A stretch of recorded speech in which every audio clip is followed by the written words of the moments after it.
Mes natyrës dhe zhurmës së bletëve, 79 vjeçari Vero Zika nga Tepelena ka kaluar më shumë se gjysmën e jetës së tij. Pasionin për bletarinë e nisi në vitin 1975, fillimisht me vetëm disa koshere, por me kalimin e viteve u kthye në një aktivitet të mirëfillt. Fal përkushtimit dhe punës së vazhdueshme, ai arriti ta zgjerojë gradualisht këtë zanat duke numëruar deri në 150 koshere në vitin 2000.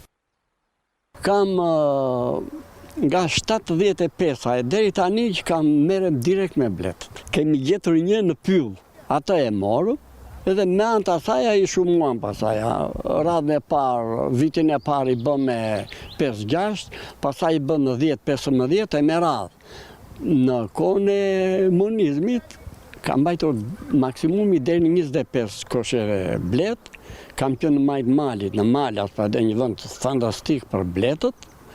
Atëre ishte edhe koha një qikë më ndryshë se kishte bore, kishte këshu, me fjalë flora ishte shumë e mirë se sa tani.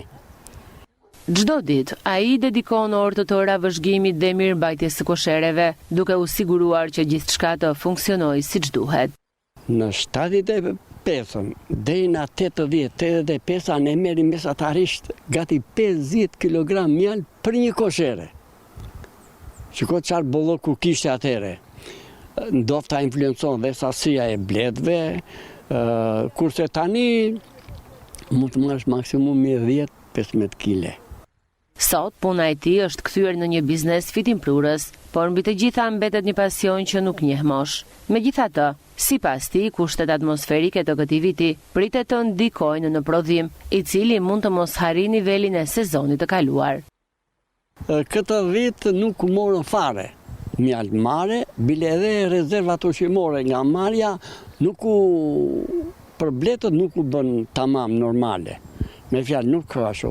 Kështu që si vjet jemi një çik më të detyruar për të shpenzuar më tepër lek për t'i mbajtur më mirë bletët. Nuk ka qenë shumë e fafoshme për neve, sepse neve duam të ketë sa më shumë dimër. Borë, të bëj keq dimri. Nuk e duam dimrin që të ketë dalje bleta gjatë gjithë ditë. Tani nuk bën pushim fare bleta. Derisa nuk bën pushim edhe konsumi i saj do të jetë më i madh.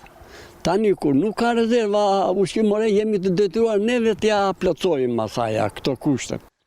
Për të, pasioni për këtë zanatet nuk njeh mosh, dhe se dashuria për bletët mbetet po aq e fortë sa ditën kur ai vendosi kosheren e parë.